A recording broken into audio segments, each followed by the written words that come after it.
if you want to read something deeper with our first chapter or unit number 1, that is deflection of trusses. Okay, and this is our first lecture of this deflection of trusses topic. So let us start.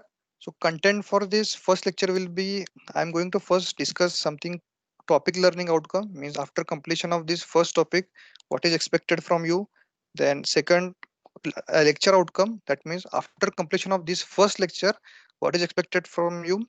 Then in brief, we are going to see what is the meaning of trust, then component parts of trust, then third, types of trust, which we are going to see by one activity, and lastly, analysis of trust, one simple problem we are going to cover in today's lecture. So topic learning outcome, that means this first topic, that is uh, analysis of trust for deflection. So after completion of this first topic, what is expected from you, or what you will be able to do is first evaluate forces in members of trust. So whatever trust is given to you, you can able to, means after completion of this entire unit, you will be able to calculate or evaluate forces in members of trusses. Then second, apply principle of maximum strain energy to truss. You may have studied principle of strain energy, that is total strain energy stored in a structure. So that principle, application of that principle was limited to only mechanics of structure for your previous syllabus. But from now onwards, you are going to see how to apply that strain energy principle or maximum strain energy principle to truss problem. Then calculate deflection of truss at various point, and lastly analyze truss, that will be maybe determinate truss or indeterminate truss for deflection. So what is the meaning of this determinate truss and indeterminate truss, that I will tell in due course of time. Just right now only remember that after completion of this particular topic, that is topic number 1, the main focus or main outcome of this topic is you should be able to analyze truss for deflection. In previous courses like engineering mechanics or your mechanics of structure, you have analyzed truss only for member forces, but right now you will be able to determine deflection of truss. Okay, so being said that, let us go with our first lecture. So after of this lecture, you will be able to identify various types of trusses and various types of members in trusses, that is means component parts of trusses. Then second, calculate member forces in simple truss. So these are two main outcomes of this today's lecture. So let us start. So what does truss actually mean? That means whenever we say truss, what is the meaning of actual truss? Or you have seen the beams also. So the key differences or key points should be noted in this truss is that every joint in the truss is a pin joint or a hinge joint. So what is the meaning of this? So let me take one example of beam here. If suppose there is a beam like this, let us say a fixed beam. So now here in this beam, both supports are fixed. This is fixed support, this is also fixed support. In truss, first of all, what we have to take in consideration that both joints or whatever joints present in the structure, those should be pinned one. So pin means hinge one. So this first thing you have to remember that each and every joint in a truss is a pin joint or a hinge joint. So what is the property of hinge joint? Hinge joint can only take forces, that means vertical force or a horizontal force. So if you see here, it can take vertical force, it can take horizontal force, but it cannot take moment here. So this is first key point we have to remember that in truss problem, our joints will be always a pin joint or a hinge joint. Then next thing is that members are purely axial. Now here comes the main difference. So to show you or to demonstrate you that, let me open this software. So right now if you see, if there is a beam member like this and if you are applying forces like this is the length of beam. So in beam members, forces are always perpendicular to your length of beam or axis of beam. Generally axis of member or axis of beam is known as a axis running through its length. So in case of a beam member, forces are always perpendicular to your axis of beam or length of beam. But so this is the case of a beam problem. But in case of a truss problem, so let us say this is a truss member, this is a pin joint, it's also pin joint. Pin joint can be also denoted by a circle. In case of truss, forces will not be applied to perpendicular to the member. So that will not be case in case of truss problem. Forces will be always applied parallel to the axis of member. So these are the key differences in between beam and truss member. So for example, if you take a truss like this, let me draw one simple type of truss.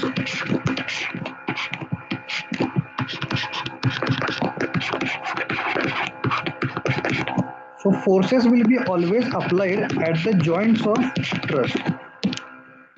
So whatever I'm showing right now, forces will be always applied at the joint of the truss, and these forces will be passed to the supports by means of axial forces only. That means if consider this particular member, okay, so this particular member, the force will be passed out here by two components.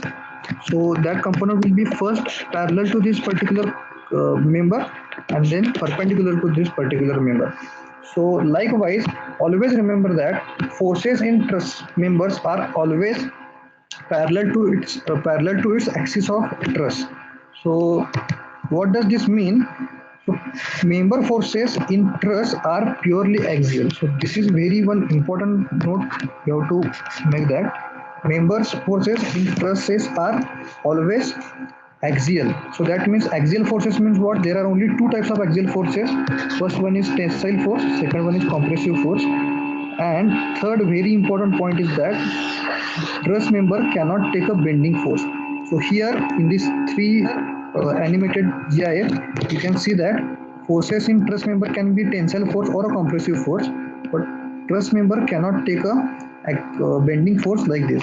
That means whatever force acting on a member is has to be parallel to its axis. So in these three cases, this will be axis of your member, and force in first two cases you can see in tension member or in compression member, force is applied along the axis of member or parallel to the axis of member, whereas in bending you can see the force or this particular force is applied across the axis of member, and here in these two cases you can see force is applied along the axis of member. So these two key points you have to remember, that in truss every joint should be pinned or must be pinned, and member forces are purely axial. That may be compressive or that may be tensile. Bending should not take place. So this is the actual meaning of truss. Yes. So this is one typical diagram of truss I have taken. So first, top member of any truss, here I am just circling it. This is known as a principal rafter or top chord, and it is generally under compression. Okay, remember this, top member of any truss is known as a top chord or a principal rafter, and generally it is in compression. Then second important member in truss is bottom member. So this Member is generally known as a bottom chord or tie member. In other words, tie member are nothing but a tensile member. Then next important part is these vertical members are generally known as post or rack or verticals. Okay, these vertical members of truss are generally known as post or rack or verticals, and members are generally known as a strut member. Nature of forces in vertical members or in inclined members, we have to actually do the analysis of truss. Then we can surely tell that the members are either in compression or tension. But for top chord member or for principal rafter, we can surely say that for downward vertical loading, for top chord will be always in compression and bottom chord will always in tension. So these are the main components of trusses. And remember, these are the components of trusses as per the structural analysis point of view. There are again various components of trusses. If you're going to see building construction course, there are again use height like that components are there. But right now, these four components are very important as per the structural analysis point of view. So just keep in mind that for structural engineering, these four components are very important. First one is principal rafter, second one is bottom tie, third one is vertical, and fourth one is strut. So these are the four important components of a truss. Okay, so very important part is now we are going to start analysis of truss. So there are several methods of analysis of truss. Method of joints are there, method of sections are there, graphical methods are there, and some advanced methods are also there, like tension coefficient methods. But for this particular chapter, we are going to utilize method of joint because I feel that this is the easiest method or very easy to understand. So that's why I'm going to utilize this method of joints. You can use method of sections also, but you should not use graphical method because that will be very lengthy procedure will be there.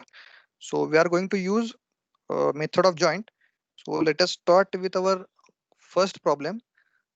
So now let us start this our first problem of SA course. So let me go in Portrait mode.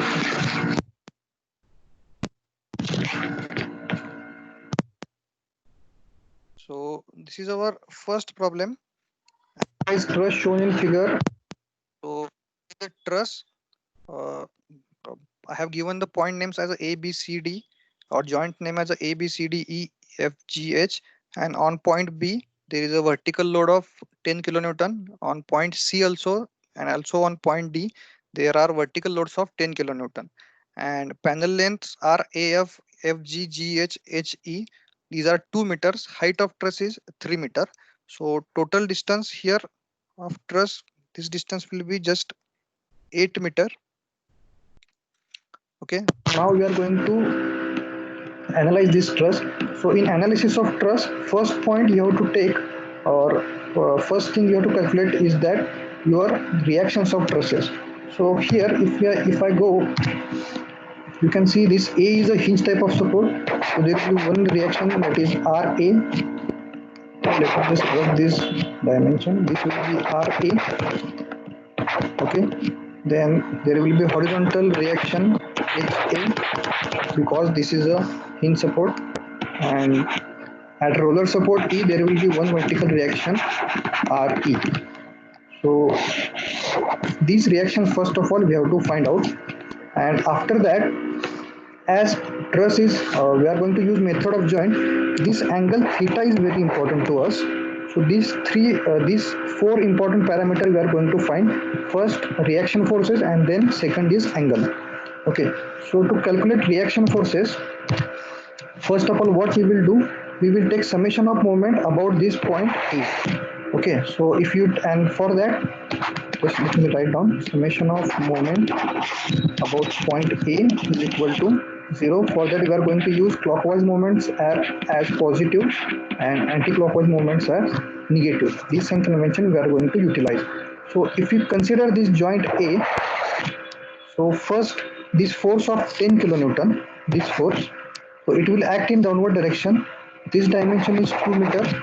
Okay, and it will act in clockwise direction about point A. That means this moment will act like this. So clockwise moment, so that is going to be 10 into perpendicular distance is now here 2 meter.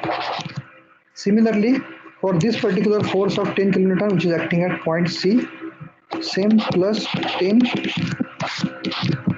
into this, now this total distance is 4 meter.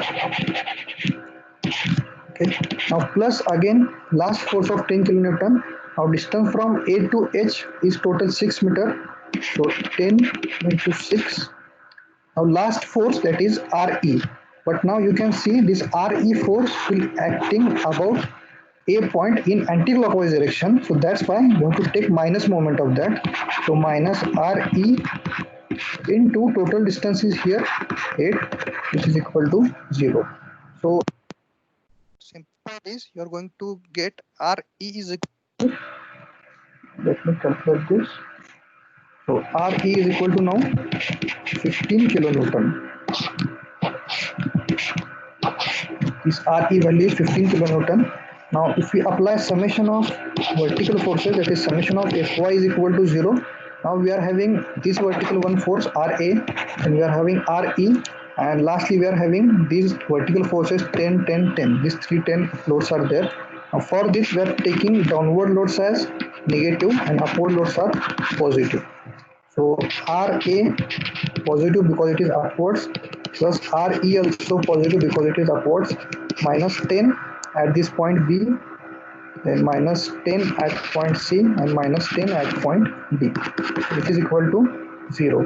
Now we know that value of RE is equal to 15 kilonewton. So if you simplify this, you are going to get RA is also equal to 15 kilonewton. Okay, so we have found out RA, we have found out RE. Now for finding out this HA, if you take summation of effect of horizontal forces equal to 0, you can find out HA. So summation of Fx is equal to 0. Now if you observe, there is only one horizontal force or one horizontal reaction HA is acting, which is here, and no any other external force is acting. So we can directly write down HA is equal to 0 because no horizontal load. That's why this HA is going to be 0. Now next, we have found out this HA, RA and RE. Now next part, we have to find out this theta. So to finding out this theta, we know that this total height of truss here is 3 meter, and from A to G, this distance will be 4 meter. So to find out theta, this is our point A. Let me draw one small diagram here. This is 4 meter. This is point G. This is point A, and top point is denoted as point C. This is our theta angle. So if you take tan theta here, so it is going to be this first CG, distance CG is 3 meter and distance AG is 4 meter. So theta is going to be tan inverse of 3/4. So it is equal to 36.86 degrees. Remember, in case of a truss problem, whenever you find any value of angle or theta, just right there only find out values of sine theta and cos theta, because in resolution of forces we are going to need these values of sine theta and cos theta. So sine theta here, sine of 36.86 is 0.6 and cos of theta is equal to 0.8. So these two values we are going to need. Okay, so you can see we have found out all the reactions. We have found out theta. Now let us take joints one by one. So here in this case, in the method of joint, how to select any joint. So in the method of joint, for selecting any type of joint, remember that maximum numbers of unknown should be 2 or less than 2. So your unknowns at a joint should not be greater than 2. So here if you consider point G, whatever I am circulating.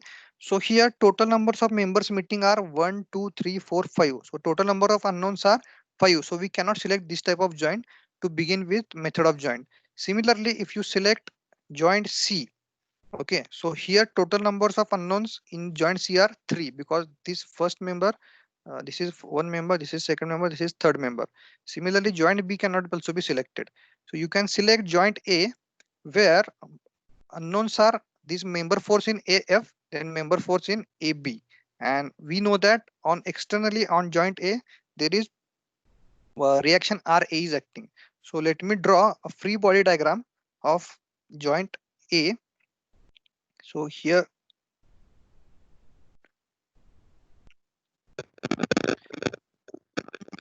this is point A, and on point A there is RA acting externally, which is having magnitude of 15 kilonewton. So instead of writing down RA, we will directly write it as a external force of 15 kilonewton, and this member is AF member. Here somewhere point F is there, and here somewhere point B is there. Okay, now we have to name these two members, and this angle is theta. Now we have to name these two members. So you have to use one logic for naming any type of member in method of joint. So obviously we are going to name this as a P, but member name we are going to write in such a way that if you are going to resolve joint A, then first suffix should be PA, and next will be whatever other joint, that is PAF. Similarly, for this member AB, we are resolving joint A. Therefore, P first suffix of member should be A, and second suffix of member should be B. So this will be PAB. This will be PAF. Similarly, whenever you are in next step, whenever we are going to resolve joint F, at that time the same member we are going to call as PFA, but in reverse fashion. Okay, so whatever joint you are going to resolve, that first letter of first suffix should be here for P. Okay, now next thing is we have to give, or we have to assume some nature of forces for this member. Okay, right now what we are going to do, we will assume both forces going towards joint. Both forces going towards joint, we will assume like this. Okay, and we will resolve this joint A. So if you see here, there will be two components of this PAB. Okay, this horizontal component will be PAB cos theta along x-axis, and vertical component will be PAB sin theta along y-axis.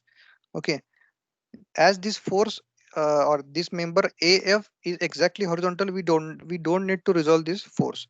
Okay, so let us now take summation of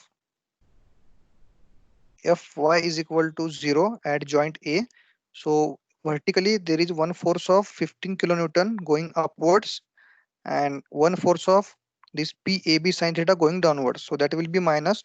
Taking it to other side of equation, it will be plus. So 15 is equal to PAB sin theta. So sin theta value is 0.6. So 15 is equal to PAB into 0.6. So by simplifying this, we will get PAB is equal to 15 divided by 0.6. So which is equal to 25 kilonewton. Okay, and remember, in method of joint, whenever our answer for any member force is positive, that means our assumed direction of member force is correct. Okay, and immediately after finding out any type of force, we have to show this member force in our original diagram of truss. So here in this diagram, I will just show that. Just let me rough this. Okay, so PAB is going towards joint. So at joint A, it is going towards joint, and at joint B, it will also go towards joint as per your logic of method of joint. Okay, so if your force is going towards joint, then it will be a compressive force, and magnitude of that force will be, let me show that magnitude of force is 25 kilonewton. So this PAB is 25 kilonewton. Now we will take summation of Fx is equal to 0.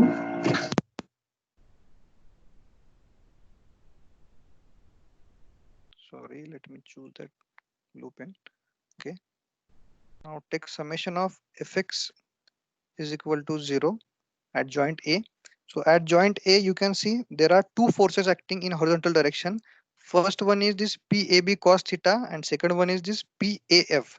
And both are going towards left, and forces going towards left are taken as negative, forces going towards right are taken as positive. And in this case, both are going towards left. Therefore, we can take it to right hand side of any equation, and we can take it, make it plus. So it will be PAB cos theta plus this force PAF. PAF. Now here PAF will go to right hand side of this equation and will be minus. So now PAF will be minus PAB is 25, and cos theta value is now 0.8. Let me check once again. It is, yes, 0.8. So this PAF is going to be minus 20. And now here just One thing you have to remember, that as this negative value is there, therefore we have to change our assumed direction of PAF. Originally we have assumed this PAF going towards joint, but our value or answer for PAF is negative. That means we have to reverse this.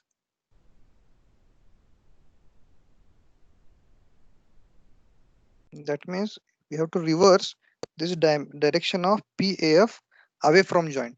Okay, so that now that will be positive. So again we have to show this in our original diagram. So this PAF will be going away from joint at joint A. So at joint F also it will go away from joint. Okay, and value is 20 kilonewton.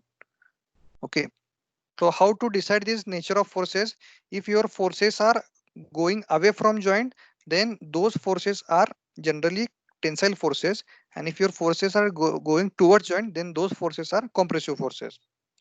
Okay, go for joint F. Okay, so we will draw. I will draw once again.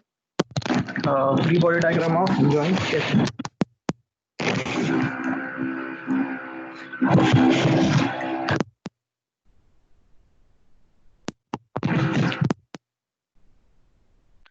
Okay, so now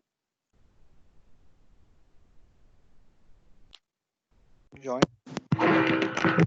F like this, which is having 1, 2, 3 forces. There is one vertical member. There are horizontal member. So this is joint F. Okay, so now this is P. This will be P, and this force in AF is known to us.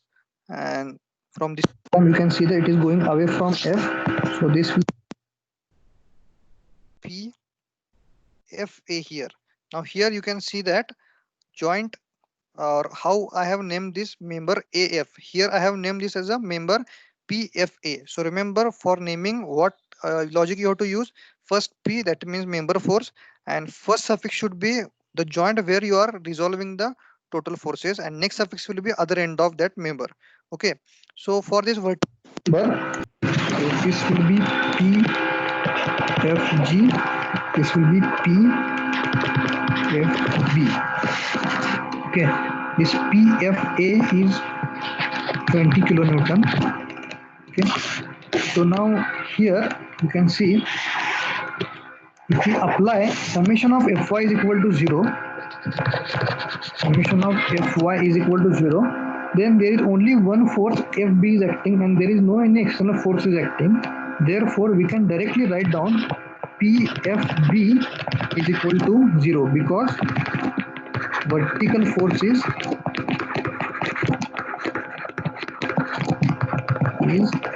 not acting. Because of this reason, Pfb will directly we can write down as a 0. Now for Pfg, what we will do, we will assume it will be going away from the joint, and if you apply summation of Fx is equal to 0, then Paf, which is going towards left, that will be minus 20, and Pfg, that is going towards right, that is plus Pfg. So this is going to be, Pfg is going to be 20 kilonewton. Okay, so this Pfg will be 20 kilonewton, which is going away from joint. So let me show that in our original truss. This Pfg is going away from joint. This will be 0 force, will be a tensile force. Okay, good. And the magnitude of force is 20 kilonewton. Okay, now next part here, we have only, so we again we have still 10 minutes. Now next joint, which joint we have to consider, just say in chat box. From this particular figure you can see which joint we have to consider, and I have told you that what should logic we should use. Maximum number of unknowns at any location should be less than or equal to 2. If you observe the total entire truss, so this truss, geometrically this truss is symmetric about y-axis. Okay, Also, loading wise, the loading is also symmetric about y-axis. That means if you take this CG as a y-axis, okay, so on the left side of that y and on the right side of y, the truss is entirely symmetric. But in case of loading also, and in case of geometry also. So whatever member forces we are going to find out on the left side of this particular member CG, that same member forces will act in in right part of this member CG. So we cannot, or if you select joint E here to analyze, you can see member force in HE will be 20 only, because member force in AF is 20, therefore member force in HE will be also 20, and member force in DE will be 25. Why? Because this particular truss is symmetric about y-axis. Member BF is having value of, or member force as a 0, so HD is also going to be 0 here. Okay, so member force in DE is 25, member force in HE will be going to be 20. If you use symmetry, you can see that FG is 20, therefore HG is also going to be 20. Okay, so now I will draw free body diagram of joint B, and somewhere here joint B is there.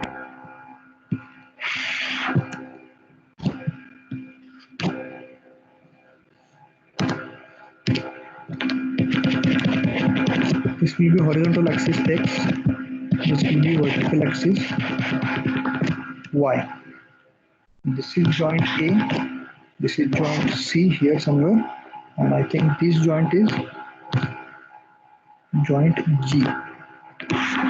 And you don't need to show this vertical member at joint B, because you can see here BF is 0, so we don't need to show that member.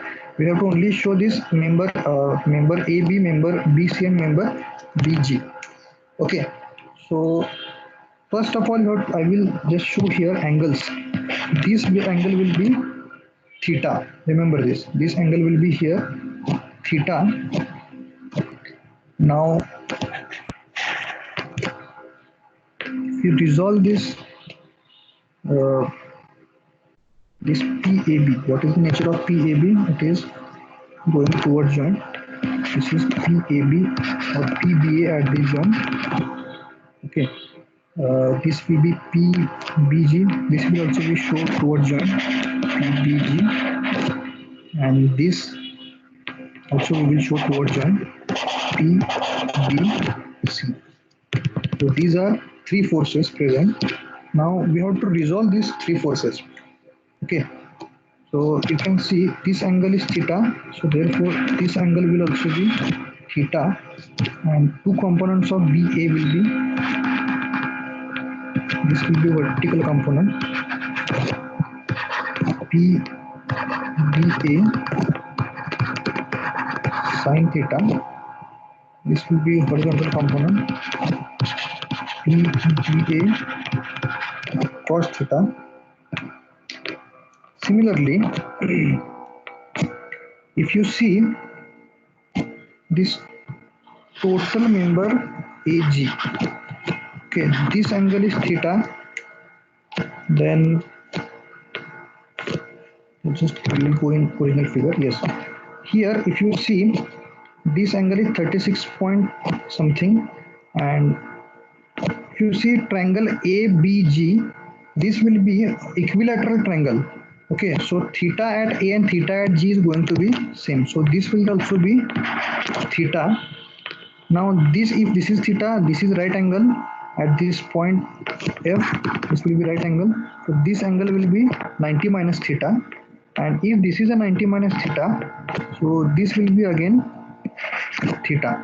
So for PBG, we are having components like this. This will be PBG cos theta, and the vertical component will be PBG sin theta. So this will be two components.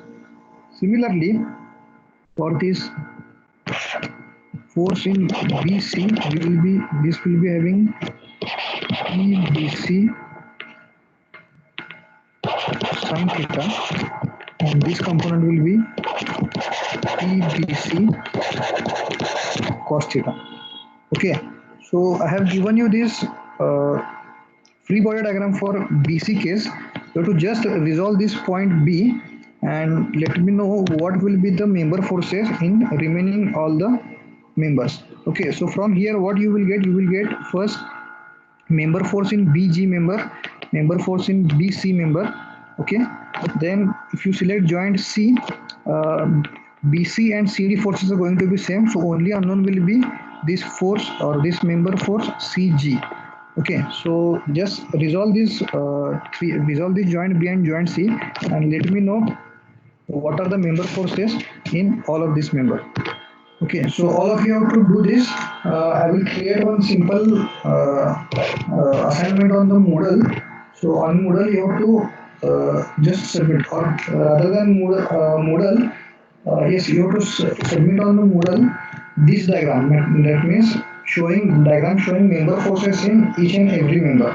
That you have to submit on Moodle. I will create one assignment. So before maybe tomorrow evening, you have to submit me these answers for this particular member forces in each member of this trust. Okay. With this, we'll stop our today's lecture. Just a minute.